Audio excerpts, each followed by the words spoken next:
Thanks so much, everyone, for watching. We've got an epic lineup tonight of speakers. We've got an awesome panel here. Amazing group of functional doctors, technology, activists, for a leap forward in medicine. You know, our goal is to make it easy for practitioners to learn in community. This ecosystem that is being set up by the meetup groups, we believe will be the future ecosystem of this evolved primary care network, and it all revolves around you. Welcome to the Functional Forum. Thanks for joining us in the charge to accelerate the evolution of medicine. Please welcome your host, James Maskell. Hello and welcome to the Functional Forum. We are here in Washington, D.C. for the Integrative Medicine for Mental Health Conference.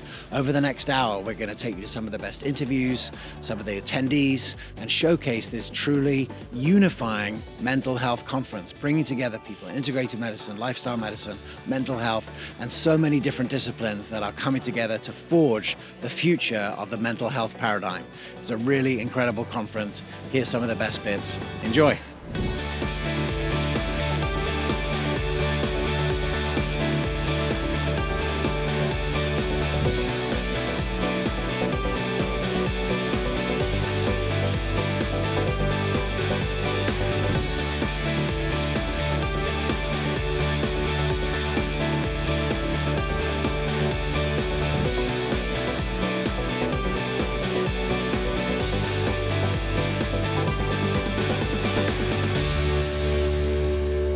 All right, so let's start by talking to the woman who brought this conference back. Her name is Kirkland Newman. She is passionate about this topic, and Kirkland and I have known each other for a few years, and I'm super excited to start by sharing her vision for where this is going. Enjoy. All right, we are here at Integrative Medicine for Mental Health with the lady who has brought it back from the dead, back from the ashes, and to this incredible spot. We're here at National Harbor. Kirkland, amazing work. It's so great to see the place so full. So exciting. I must say I'm totally thrilled. I mean, we had no idea that it was going to be so popular. And so in the best year ever, we had 500 people in person. This year we have 700 people in person and we have 500 people online. So I think it really shows the growing interest in integrative mental health and functional medicine, and also, of course, the growing crisis in mental health. So the combination is really, you know, it's coming to a sort of tipping point where we just have so many people who want to learn this information. And so I'm really grateful that I've been able to take it over, to revive it, because it's such a great conference. I've always loved it. And the energy here is amazing. The content is incredible. We've had so much amazing feedback about the content. And, you know, people say, you know, I don't even know what to go to because it's so interesting. And, you know, usually you have a few sort of less interesting speakers, but every single speaker has just been amazing. And the community has been amazing. And, you know, the questions have been very, very intelligent, super engaged. The community is incredible. So I'm incredibly grateful and excited about it. Yeah, give us I mean, this has been a great starting point for it. Give us a little bit of the vision that you have for what you think this might become. Essentially, we're trying to revolutionize mental health. So we're trying to really take the mental health diagnosis and treatment as it currently is and really bring an integrative and functional medicine focus to it so that it becomes mainstream. So what we really want is to get it out of the fringes, essentially where it sort of has been, with a bunch of very dedicated practitioners doing really great work, to making it more mainstream so that, you know, mainstream psychiatry training involves things like the gut-brain axis, you know, the genomics, toxins, inflammation, infections, and the effects that those have on the brain, on the nervous system, on the immune system. And so we really want this information to get into mainstream clinical practice and also mainstream training of doctors. It's been amazing. One of the speakers yesterday said, like, how many therapists are there here? There's so many hands, and I just think it's so great to see so many new people coming in to the space, and I think that's a great angle to bring people in. So over the next hour, we're going to bring you some of the highlights of the Integrative Medicine for Mental Health Conference, and I hope you can join us next year. It's going to be in September in San Diego, and we'll, of course, have all the details. Kirkland, congratulations on what you've done so far, Thank you so and much. look forward to what's next. Hey, I'm Laura Logano. I'm a functional medicine dietitian, and I have been going to conferences all my life. And I have to say, this is among one of the best conferences in the area of nutrition, in the area of functional medicine, in the area of mental health that I've ever been to. I actually want to attend every single lecture. Whoever put this together, I think her name is Kiki, just did an amazing job. Thank you so much for doing this. I really feel like it's changed my life, and it will change the life of my clients. So one doctor I've wanted to have on the Functional Forum for a long time is Dr. Chris Palmer. He's done the rounds as the leader in a field of metabolic psychiatry. He's written a book called Brain Energy. He's also a Harvard-trained psychiatrist, and we caught up with him after his keynote for this interview. All right, so we are super excited to have, for the first time on the Functional Forum, Dr. Chris Palmer. Doc, welcome. And thanks for all the work. I've been following along for a few years and watching you sort of bring this concept of metabolic psychiatry to the forefront. I think one of the things that I just see that for most practitioners who are here, if I'm a psychiatrist and I show up at this conference, I'm sort of overwhelmed by all the different niche topics that are critical to building a healthy brain. But I think your topic, particularly on as it relates to food, is probably something that's quite accessible to a much wider range of practitioners, because most practitioners that watch are doing some form of a metabolic health. So maybe we could just start by some of the foundational pieces. What was it in your journey that sort of clued you into that this would be the life's work? It was all serendipity, honestly. It was just a series of events, my own personal history with mental illness, changing my diet when I was in my 20s due to metabolic syndrome, and just by chance noticing improvement in mental health, moving on to using some of those treatments in patients. I think probably critical is that I am an academic psychiatrist at Harvard Medical School. And so I was immersed in all of the cutting edge research from the neuroscience field. And participated in research for over 15 years, neuroimaging, basic science research, other types of research. And so was aware of a lot of the cutting edge research in our field, and was also very frustrated and disheartened with the lack of progress and with the lack of, well, what does it actually mean? And then ultimately it culminated when I helped a patient with schizoaffective disorder essentially put his symptoms into remission using a ketogenic diet. And that sent me really on a scientific journey to try to understand how on earth could a diet impact a severe, crippling, chronic mental illness like schizoaffective disorder. And then ultimately, I, at least in my head, was able to put a lot of the puzzle pieces together in terms of what causes mental illness.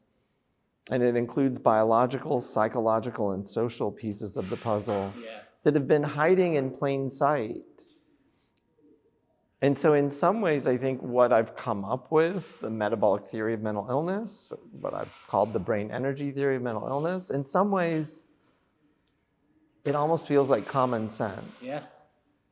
And in other ways, it really is truly revolutionary. It has the potential to completely upend the way we practice psychiatry. Beautiful. Well, look, I'm super glad that you're bringing this sort of biopsychosocial, way of thinking about things. But I guess for the people who haven't read the book, what are sort of some of the key nuggets that you would share to a practitioner who's dealing with, mental illness, or dealing with patients who have a range of symptoms, and what the sort of the dietary part of the protocol is from your perspective? So I think first and foremost, and then I'll get to the dietary part, but first and foremost, mental disorders are not the root cause. The label of a mental disorder is not the root cause. And currently, that is the way our field operates. We assign a label, such as major depressive disorder, or schizophrenia, or anorexia nervosa, and then that triggers a whole set of treatment protocols. And we act like that label is the cause. No further work is necessary. And I think foundationally, the field of functional medicine has known this for decades. Yeah. And what I'm saying is that the field of psychiatry must evolve now. We have more than enough evidence that mental disorders are systemic disorders. They are not solely disorders of the mind. They are not solely disorders of the brain. They are disorders of the system of the human body. And that includes biopsychosocial. And that we should no longer be content with offering symptomatic treatments. Beautiful. And at best, our treatments are just that. Our treatments, when they work, reduce symptoms, and they are meant to manage chronic lifelong disorders. We can do so much better than that. In terms of the dietary interventions. First of all, let me just say thank you for sharing that so clearly, because it is obvious to the people in the functional medicine space, but it's great. We're at a mental health conference, and I'm grateful for you to share that with such clarity, because I know that it'll take someone of your training and experience to say that with that much clarity for maybe other psychiatrists to say, okay, let's see what this is all about. And the reality is other clinicians in the mental health field desperately want to treat the root causes. Yeah. And many of them think they are. Yeah. The whole concept of trauma-focused therapy is aimed at treating the root cause. Yeah. And the assumption is that the trauma is the root cause, and somehow talking about the trauma or processing the trauma is the solution. And what I'm arguing, in the case of trauma, I'll just stick with that one, what I'm arguing is no, we need to be more nuanced and sophisticated than that. That in fact, trauma impacts human metabolism, which impacts mitochondrial function, which impacts the organism as a whole. For sure. It becomes a systemic disorder that puts humans at risk for a wide range of neuropsychiatric disorders, but also a wide range of metabolic disorders, such as obesity, diabetes, cardiovascular disease, and premature mortality. We need to put that all together. Yeah. And talking about the trauma is probably not sufficient for the majority of people to repair the metabolic damage that trauma can do. And so instead, we need comprehensive treatment plans for people who have been traumatized. And yes, talking about the trauma or processing the trauma can still be one part of the solution, but other people might also benefit from changes in diet, changes in sleep, managing substance use, possibly analysis of labs and nutrient values and hormones and, kind of judicious, targeted use of supplements and vitamins and other things. But we can put it all together. We can actually do this. Yeah. And others in our field, psychopharmacologists, for instance, have authentically thought they're treating the root cause of mental illness. Yeah. And in their mind, the root cause is a chemical imbalance. Yeah. And maybe it's a serotonin imbalance in one person and a norepinephrine imbalance in another and a dopamine imbalance in another. And if I can just find the right pill to rebalance those neurochemicals, I am treating the root cause as well, and I will help my patient heal and recover. And I don't have to listen to anything else because I know I've got it. And yes, exactly. But what those psychiatrists need to understand is that all of the epidemiologic, longitudinal outcome data that we've got, all of the outcome data that we have from all of the clinical trials, tell us unequivocally, in no uncertain terms, we are not treating the root cause of mental illness with pills. Yeah. At best, we are managing symptoms. We are not offering disease-modifying therapies. Yeah. And if you're treating the root cause, that means it should be a disease-modifying therapy, if not a cure. And we do not have those in psychiatry, and we need them desperately in psychiatry. So which part of your sort of protocol has there been the most response to, a positive response from your profession since you've been sort of out about this and talking about it? The thing that I'm probably most known for is my work with the ketogenic diet in the treatment of severe mental illness. So schizophrenia, schizoaffective, and bipolar disorder. Yeah. And the great news is that we now have several pilot trials published already. We have at least a dozen more clinical trials underway. Some of them are randomized, controlled trials. Right. You can't do double blind when you're doing a dietary intervention, so we've just got to move on. There is no double blind when you're giving people over months a ketogenic diet versus another diet. Yeah. But some of them are randomized controlled trials, which is the highest form of evidence we're going to get. Yeah. For better or worse, they are pilot trials. The largest one is 100 patients in Australia. Yeah. And they're actually doing quite well. I think last I heard, they've recruited over 60 patients already.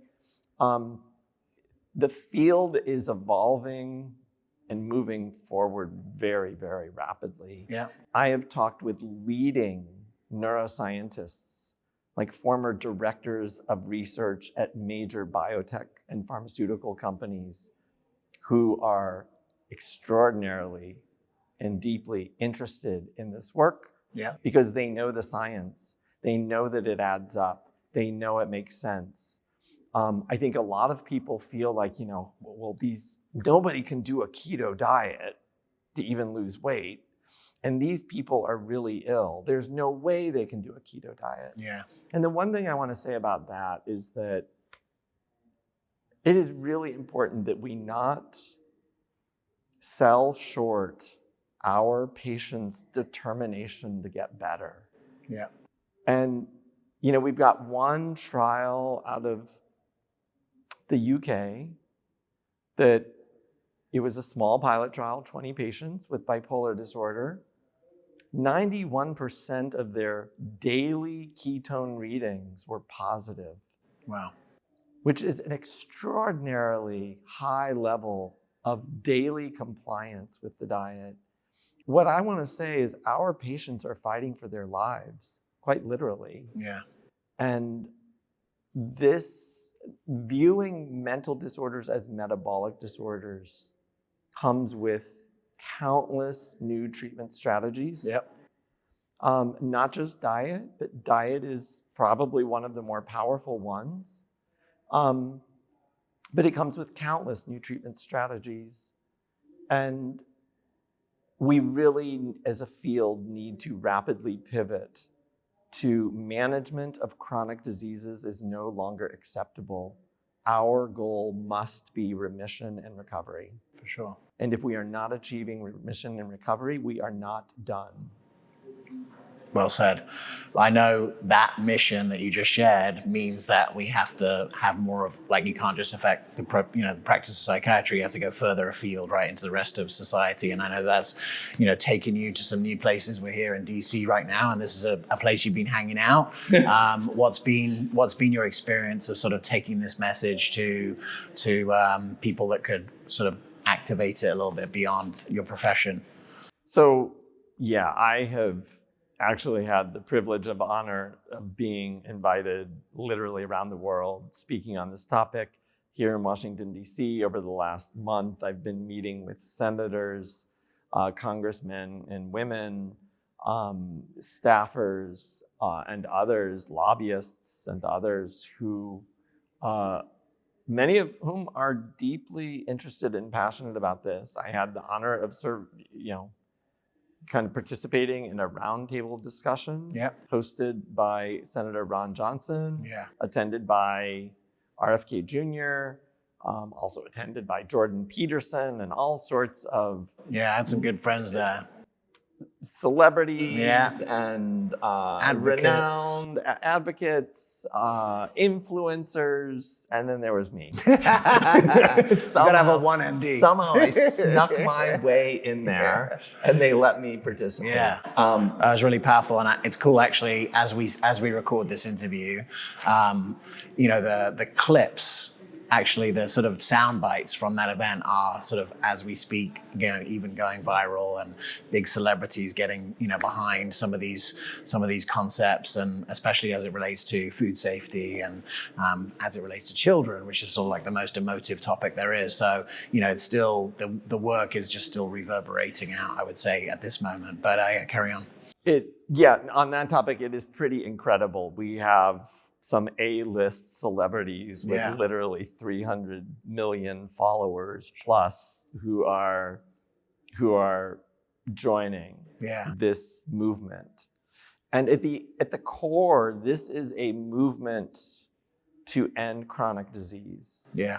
That we are finally, once and for all, acknowledging that we have skyrocketing rates of obesity and diabetes, and prediabetes, and fatty liver in our population.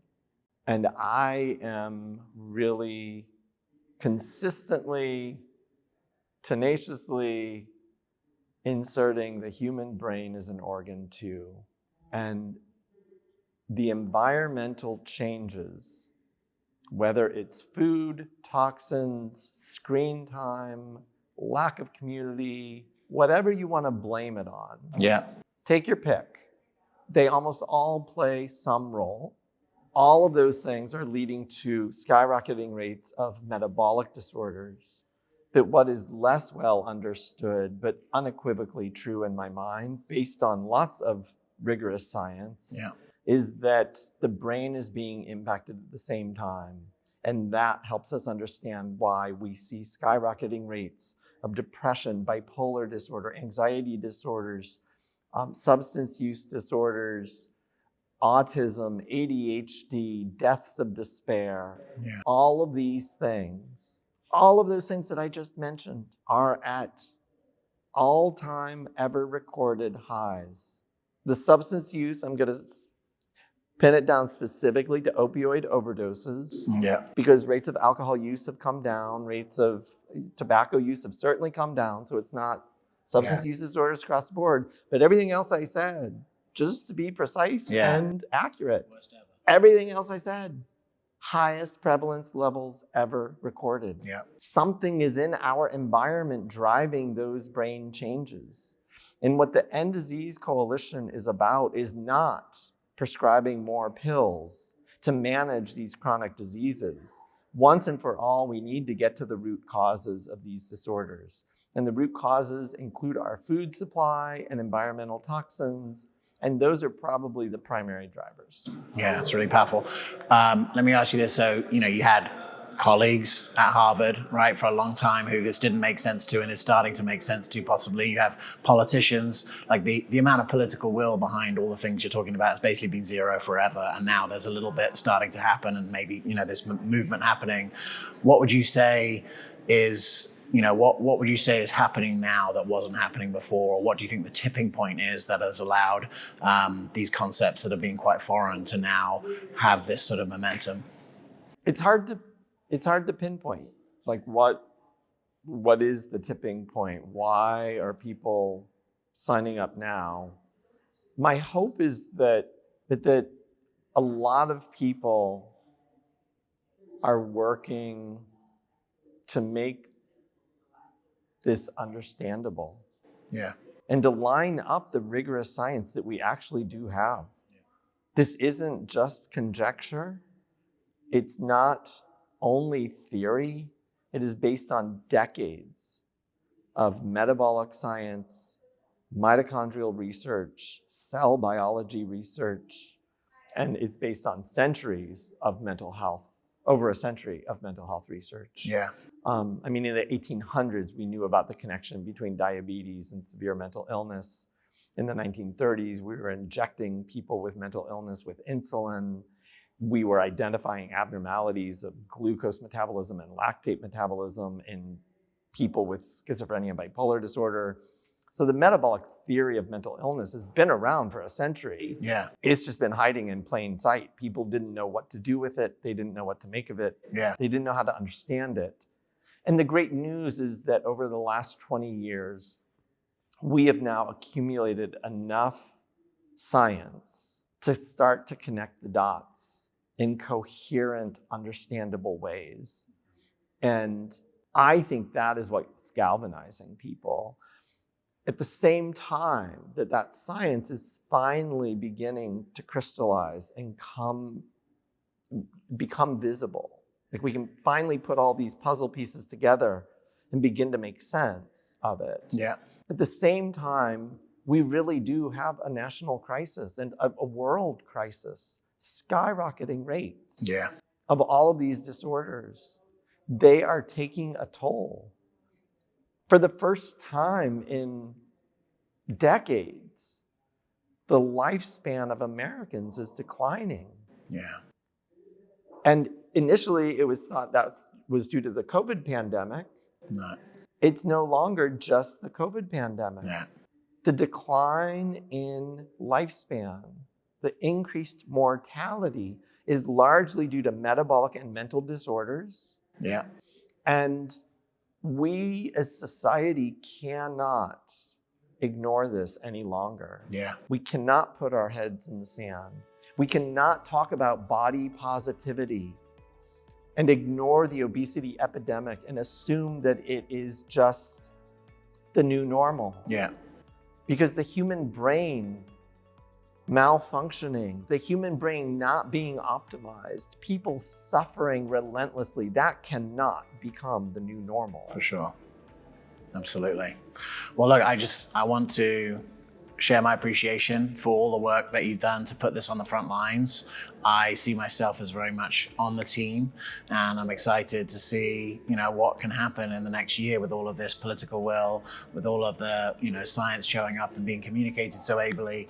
And, this is something that, we've been going here for the Functional Forum for 11 years. And I think that ultimately it's really exciting to, see the Senate hearings, to see the effort that's moving forward, to see it starting to go out into popular culture.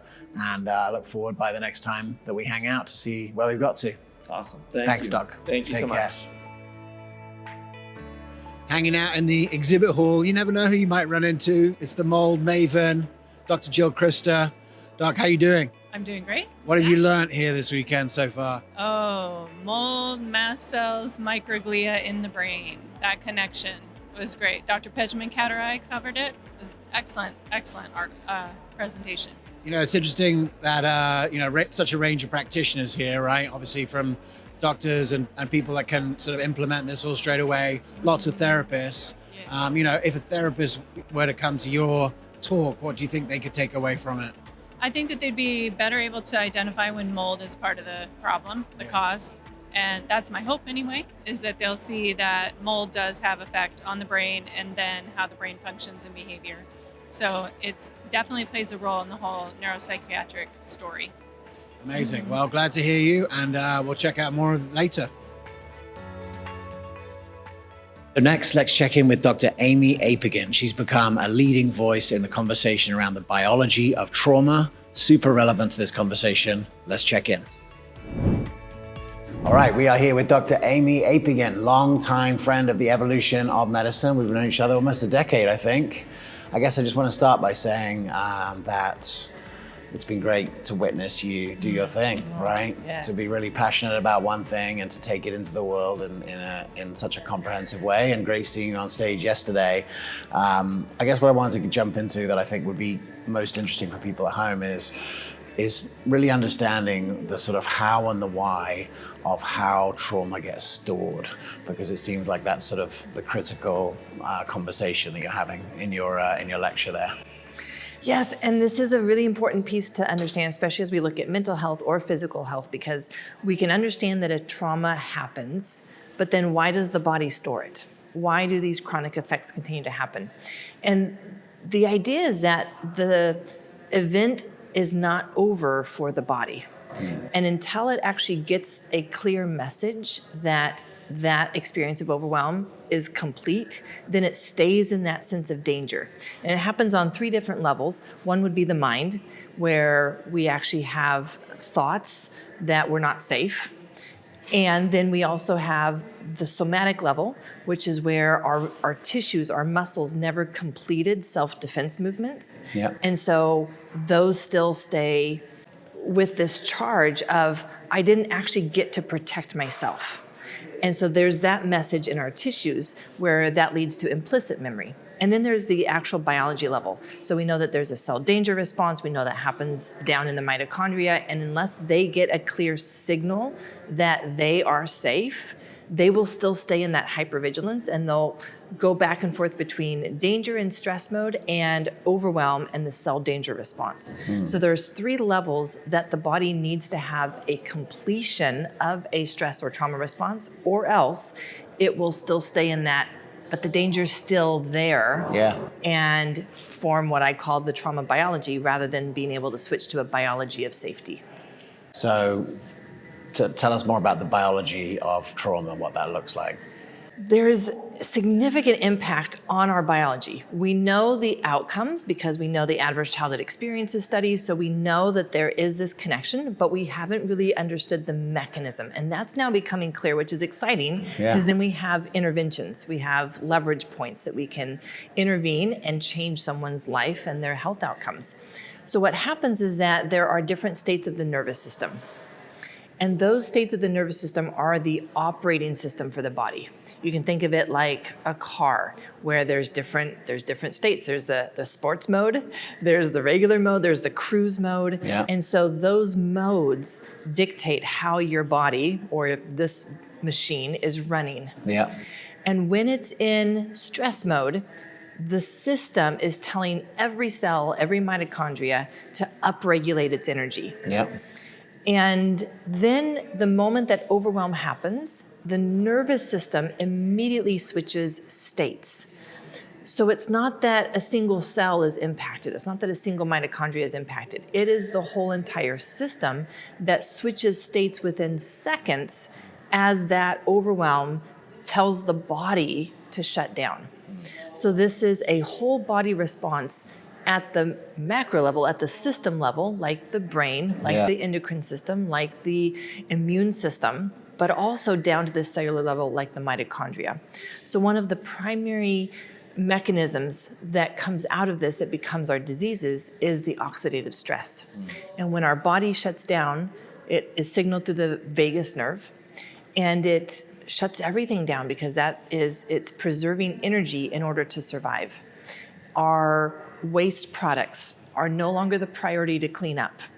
And so oxidative stress accumulates. It not only causes more damage to the mitochondria, which further decreases our ability to have energy, but it also triggers epigenetic changes in our DNA. And so we see this progression of disease for decades as the body is holding this trauma still at the cellular level. So you get that like dorsal vagal shutdown, and then that becomes diagnosable mental illness, right? Diagnosable mental illness, and we're not seeing the dorsal vagal signaling as behind it. We're just looking at the outcomes. We're looking at the disease. And so of course we would say, well, you clearly need a medication for whatever disease process you have. But when we step back and look at it in terms of the states of the nervous system, it really clarifies which symptoms, conditions, and diagnoses are part of that dorsal vagus signaling as opposed to the sympathetic stress response. Yeah. When you look at the range of solutions to this that you might recommend or that other practitioners recommend, where are you most excited about the sort of the journey forward for the average human to create the biology of safety? This is what has surprised me even as a physician. Because of course I went through medicine and I'm like, it's all about the biochemistry, it's all about the biology. And then as I started studying some of these body exercises that I thought were weird at the time, right? And to see how effective they were. And it taught me something very valuable that now I apply to every person who comes to me because it's so effective. And that is, when someone is starting on their healing journey, the first and most important thing is not neuroplasticity. It's not actually changing the neural patterns that we have. Yeah. Which I always thought was my goal. Right. Actually, the first step is shifting our state. Sounds like people are shifting their state next door Sounds like right shifting now. our state right now. And that actually is a tool of engaging the body in some way in order to shift the state. Because if our operating system is state dependent, even the stories that we tell ourselves are state dependent, so that I can use my thoughts as just information for, oh, this is where my nervous system is at right now, and I have tools for whichever state I'm in. And so being able to shift our state is, I believe, one of the most important skills that any human being can learn. And I think this should be taught to kids, even in kindergarten, because as we can shift our state within seconds, then that is going to shift our biology and create that biology of safety. Compounded with time, then that becomes neuroplasticity. But neuroplasticity is a time game. I've got to be able to shift my state now to even have a chance for shifting that as in terms of this is my default state now. Well, we're talking the same language because I just, as I started to learn about, the vagus nerve this year, the number one thing that I just came to me was like, this is participatory, this is like, if you want to do participatory medicine, let's do it. And let's teach the people to do it. Because what I've seen is in functional medicine clinics, a lot of times there's patients that do the test, do the diets, do the sort of exercise, do those kind of things. But it's really when you deal with this kind of stuff that like the case really moves forward, because it's sort of like the mechanism that's underlying all of the communication systems and so forth. And so, I guess I wanted to ask you, like, since you've been in this world, and I knew you, 10 years ago, you decided like, this is my jam, this is what I'm going to do. And in those 10 years, the science just like explodes. You got the, cell danger response. You've got now all the things you talk about that with mitochondria. It must be exciting to be in an area where there's just a lot of new things, and the implications of those new things so exciting. It's so exciting because even just today, I was thinking of the timeline of our development of understanding trauma. And it wasn't that long ago that we even acknowledged that there was something like post-traumatic stress disorder. Now, understand that that is a highly metabolic immune process that's going on. So, but just understanding and acknowledging that the field of trauma is really new on the scene. And the pace at which we're learning new things is exciting because it's going to give people so many new tools, not just for trauma, James. I mean, we're talking about just living life and living open, living alive, being able to be a part of life rather than living shut down, guarded, and hypervigilant. This is going to change a lot of lives. Well, it's changed a lot of lives, and it's almost like a biological mandate for us to do it, and it's almost like a societal mandate, because I think what you see if you're in the world is that like that closing down, is happening or can happen, and then it's even more obvious when people aren't in that. And I think that it reinforces that it's like, what are we doing in our living to show people, what it means to live in safety, because it's becoming less and less, common. But I also think there's a sort of a resurgence as well, because people are realizing that this is what it's all about. You see, alcohol sales going down, those kind of things, more embodied practice. So I want to, finish where we started, which is like, I think it's really amazing that you found a way to teach this, to lead on this topic, and I'm continued fascinated by it. Anything else you think is important for practitioners out there who may be doing a little bit of this, maybe seeing a little bit of this in their practice? What I see happening in a lot of practitioners is they have this preconceived idea of trauma. They have this preconceived idea of stress. And I was taught how to talk about stress, even with my patients, and how they need to manage stress.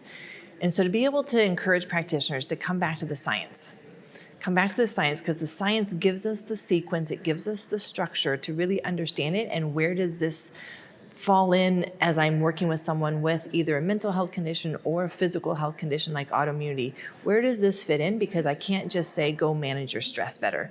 I can't just say, oh, you should go talk to a therapist. Those aren't the real solutions. The solutions really come down to being able to identify for them how they can create that biology of safety through a multitude and integrative modalities, and that's where the magic happens.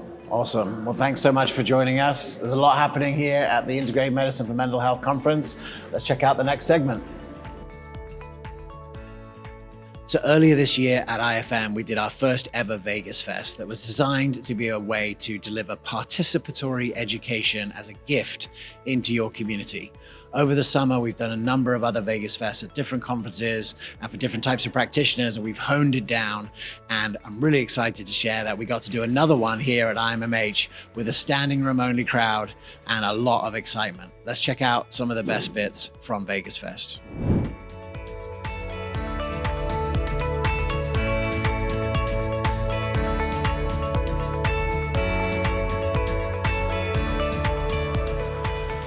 Vegas Fest is an event that I created because what I recognized is the vagus nerve is the most exciting and relevant topic in medicine today. When I started the Functional Forum for the first time, the hot topic at that moment was the microbiome, right? It was a topic that I just felt that if every single practitioner understood the implications of the microbiome, then it would flip medicine on its head. And one of the things about the vagus nerve is I feel that same way about that now, but it's very new. But as you go through this and you understand, the reason why that's powerful and why I think it's critical is that you can feel it, right? It's medicine that you can feel. It's one thing to convince people that in 3 months, if you keep doing this diet, you may see some changes. It's another thing to give people an actual experience of starting to heal now so that they get the momentum to do the list of other things that you want them to do.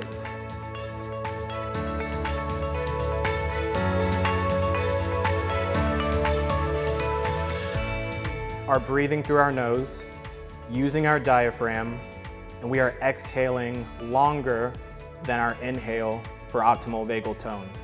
Hold your breath for 2, 3, 4. Exhale through your mouth for 2, 3, 4. Pause for 2, 3, 4. And if you prefer, you can simply hum until you feel comfortable with the full voo.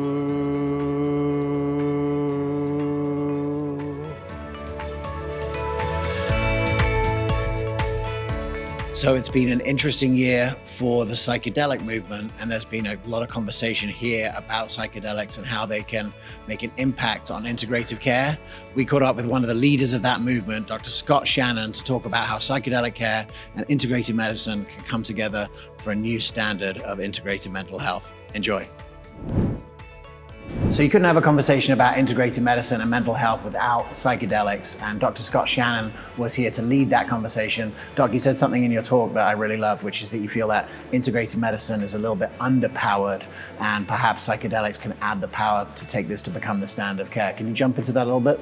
You know, having been involved in integrated medicine, integrative psychiatry for 30 plus years, I can appreciate the safety, the gentleness, the preventative elements, the educational elements, the supportive elements. But I always felt like one of the reasons why we've been dismissed and marginalized often from conventional care is there's not a lot of power inherent in these techniques, a lot of safety. And I think that's what draws a lot of people to them. But I think with psychedelics, what we have is tools with enormous power, particularly for changing chronic patterns. And I think that's so needed in this current era of chronic illness. So I think that whether it's depression, anxiety, PTSD, even I think the next frontier is going to be medical illnesses and how they can be prevented with psychedelics. So I think psychedelics bring that power and a really wonderful marriage with integrative medicine. Well, I'm super grateful for you playing this bridging role, because what I see is that in America, you've got MAPS, which is a huge movement by itself, and you've got functional medicine and integrated medicine, a huge movement by itself, but there's not a lot of integration in those worlds. And it seems like this conference is that happening, right? It's my point of view that integrative medicine and psychedelic medicine share the same philosophy, share the same demographics, the same patient population, and they really need each other desperately. Yeah. Well, I went to a conference in Mexico 2 years ago, and the stark contrast that I saw there was that this was all one thing. And it was, I think it's just because it's so nascent there that they just knew that it was all one thing. And I was like, it only brought back into focus for me that it's not all one thing in America. So, what are your hopes now for the next 12 months in psychedelic medicine, and what you think is possible both in Colorado and further abroad?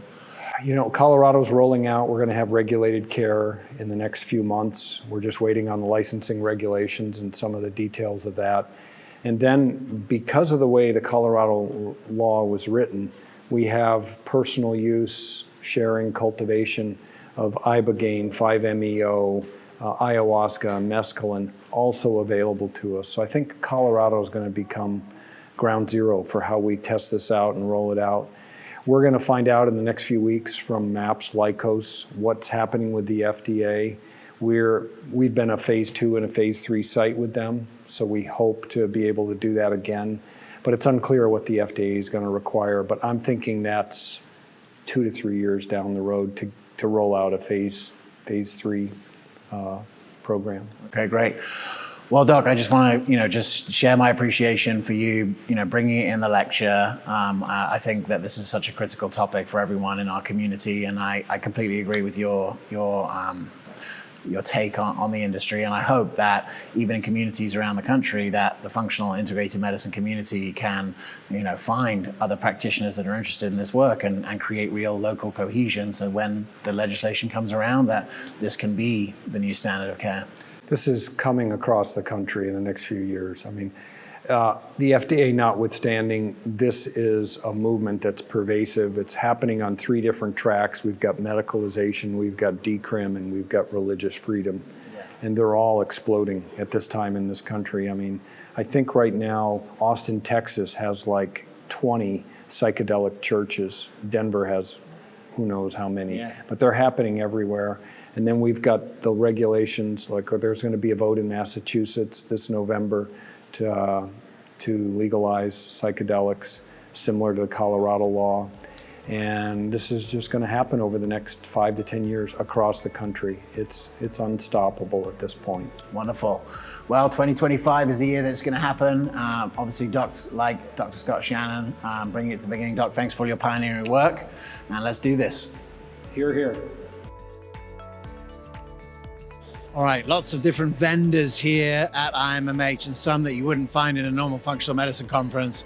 Pam here has a psychedelic church, so tell us a little bit about it. I do indeed. So my naturopathic physician partner and I started this in just May of this year, based on her experience with her own patients doing microdosing. So she was helping to support them and giving them supplements, functional mushrooms and botanicals to help them along their way.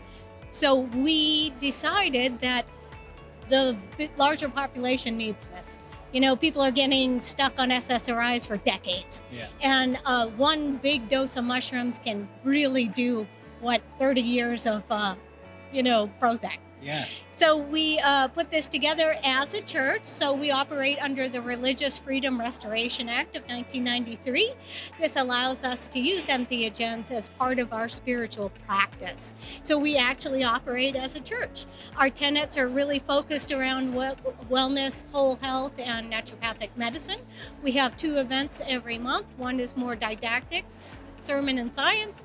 One is more experiential. So we might talk about meditation one month, and you get all the science behind why it's beneficial, and then you actually get to experience different types of meditation. But sacrament for us is psilocybin. So we offer that in a microdose pairing as well as macrodose ceremony.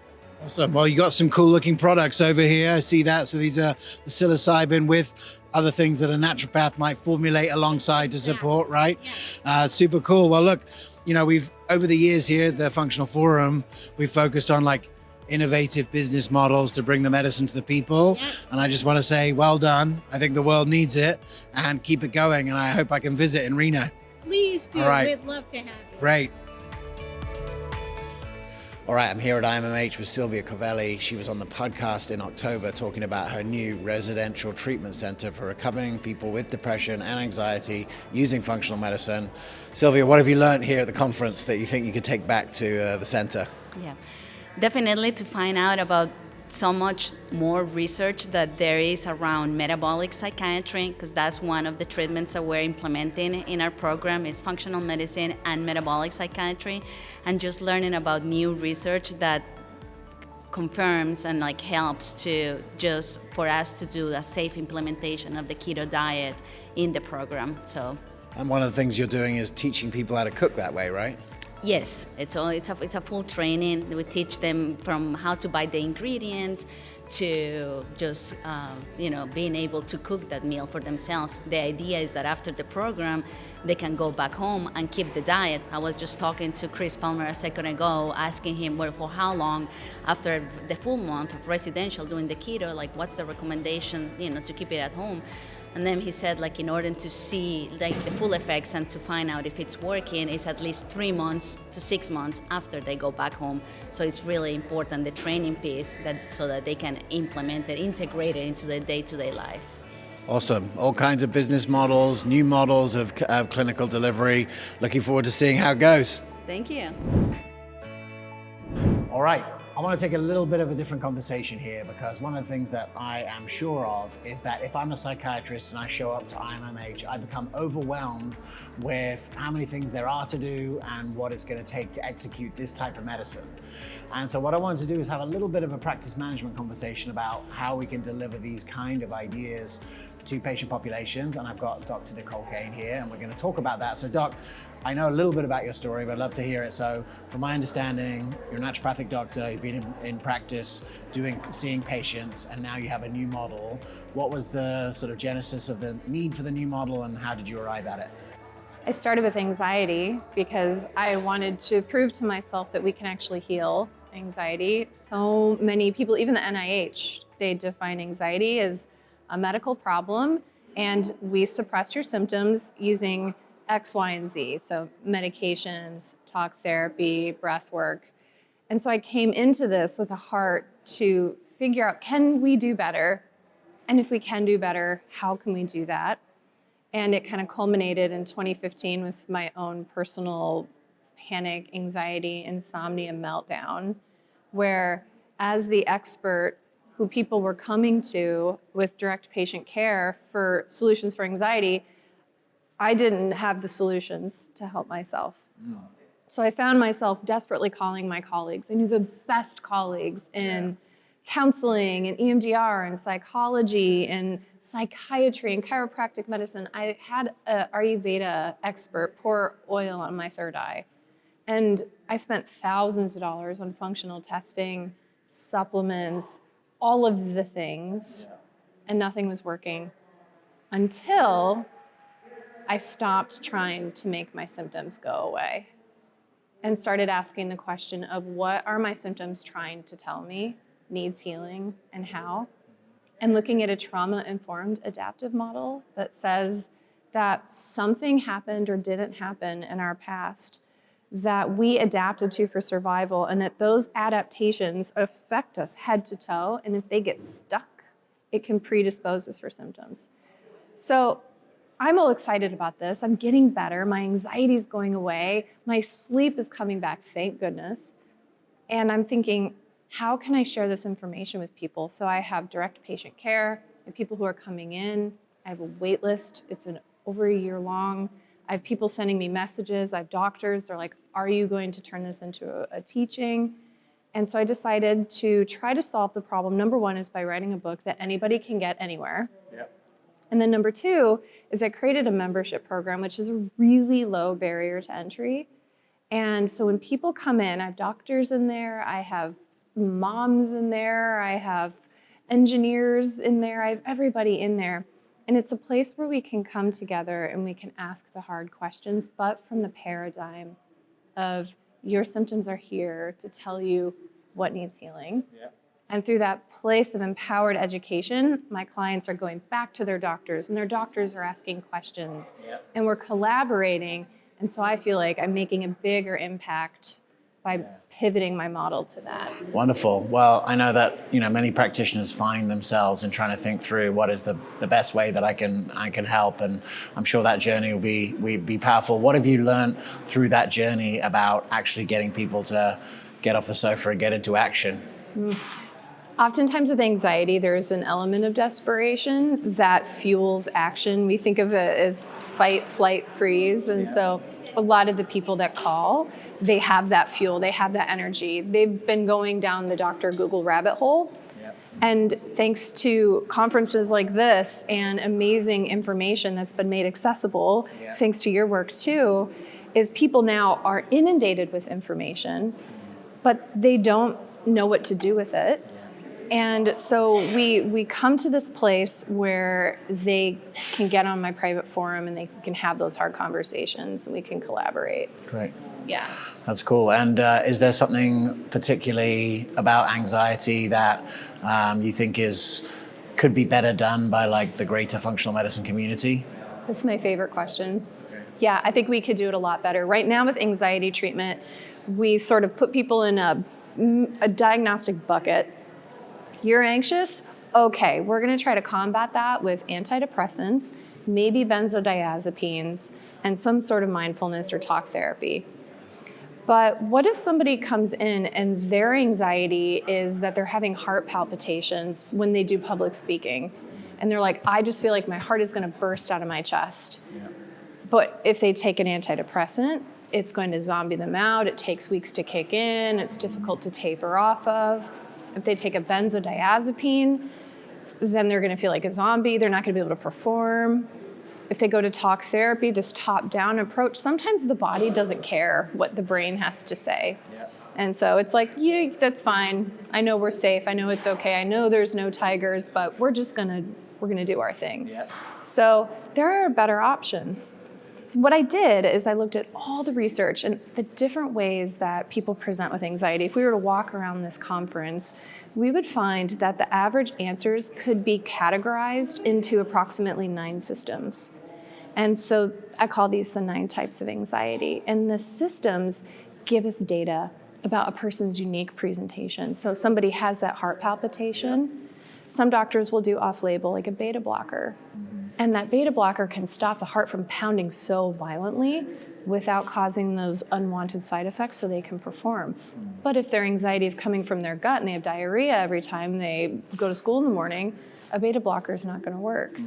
So we're already starting to look at that. Precision anxiety care, basically. Yes, Yeah, exactly, right. precision. That's cool. Well, I love it.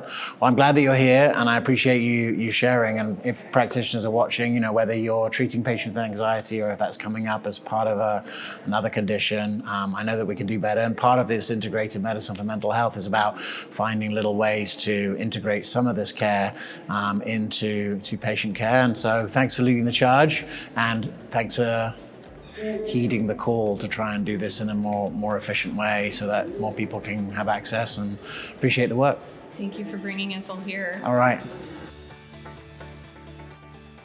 So that's it for the Integrated Medicine for Mental Health Conference here in 2024. One of the things that I've always wanted to see in the whole time that I've been in this world is to see a conference that grows to the size of the movement. And I think that this topic and this conference might be the thing that takes us over the edge. Next year, this conference will be in September in San Diego. They've got Gabor Mate, they've got Joe Pizzorno, and they've got Rick Doblin already organized. I'm sure it'll be a great conference. This is the last Functional Forum of 2024. Thanks so much for tuning in. We'll see you next year.